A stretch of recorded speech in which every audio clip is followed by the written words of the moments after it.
ধোয়া বেরোবে কম বেশি। বাইক কিনে তুমি ওই ইঞ্জিনের পিছনে টাকা ঢালতে ঢালতে তোমার জীবন শেষ। আমি যে বাইকটা কিনতে গেছি ইঞ্জিনটা কতটুক ভালো আছে, সেক্ষেত্রে এই বাসটা দিয়ে তোমাদের দেখাবো। এরকম কালো ধোয়া দেখছো, বেরবেরি কালা ধোয়া বেড়ায়, দেখো এইরকম। তাহলে মনে করবা অবশ্যই ওই বাইকে ইঞ্জিনের কোনো কাজ করা আছে। আজকে কথা হবে সেকেন্ড হ্যান্ড বাইক নিয়ে। বাইকের কি কি কন্ডিশন দেখে আমরা পুরনো বাইক ক্রয় করতে পারি। তো চলো, বিসমিল্লাহির রহমানির রহিম। এই ব্রো, কি অবস্থা সবার, কেমন আছো তোমরা? আশা করি অনেক ভালো আছো, সুস্থ আছো। আরও একটা শর্ট ভিডিও নিয়ে তোমাদের মাঝে চলে এলাম। পুরনো বাইক বা সেকেন্ড হ্যান্ড বাইক আমরা কী দিকে ক্রয় করতে পারি। প্রথমে দেখব হচ্ছে ইঞ্জিনটা কতটুক ভালো আছে, আমরা সেই ইঞ্জিন দেখে পুরান বাইক আমরা ক্রয় করতে পারি। সেকেন্ড হ্যান্ড বাইক যদি তুমি বুঝে শুনে কিনতে পারো, তাহলে দুই দিক দিয়ে তুমি অনেকটাই লাভবান হতে পারবা। যেমন প্রথম দিক দিয়ে হচ্ছে তুমি বাইকটা কিনে সুন্দরভাবে অনেক দিন রাফ ইউজ করতে পারবা। আরেকটা ব্যাপার হচ্ছে তুমি যখন বাইকটা 2 বছর 1 বছর রাফ ইউজ করে তারপর বিক্রি করার চিন্তা ভাবনা করবা। ওই কারণে একটা পুরনো বাইক দেখে শুনে কিনলে দুই দিক দিয়ে লাভ হয়। একদিক দিয়ে লাভ হচ্ছে চালায়ে মজা পাওয়া যায়, আরেকটা হচ্ছে রাফ ইউজ করে মজা পাওয়া যায়, আরেকটা হচ্ছে বাইকটা যখন চালাবো না তখন আমি বিক্রি করেও মজা পাওয়া যায়।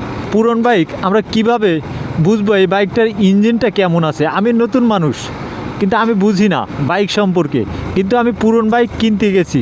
কিন্তু আমি কিভাবে বুঝবো আমি যে বাইকটা কিনতে গেছি এই বাইকটা ইঞ্জিনটা কতটুক ভালো আছে? সেক্ষেত্রে মনে করো 45-50 এভাবে বাইকটা আস্তে আস্তে পিক আপ মোড়াতে হবে। পিক আপ মোড়ায় কিছু সময় নর্মালি 1 থেকে 1.5 মিনিট ধরে রাখতে হবে। ধরে রাখার পরে বোঝা যাবে ওই বাইকের ওই স্যালেঞ্জার পাইপ কেমন কোয়ালিটির ধোয়া বেড়ায়। এই বাসটা দিয়ে তোমাদের দেখাবো।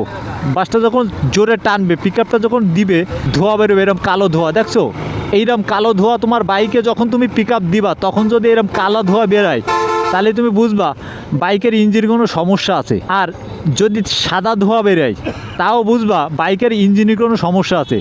প্রত্যেকটা বাইকে ধোয়া বেরোবে কম বেশি, কিন্তু এরকম কালো ধোয়া বেরোইলে বুঝবা যে ইঞ্জিনের কোনো কাজ করা আছে। প্রত্যেকটা বাইকের কিন্তু সাদা ধোয়া বা কালো ধোয়া বেরোবে।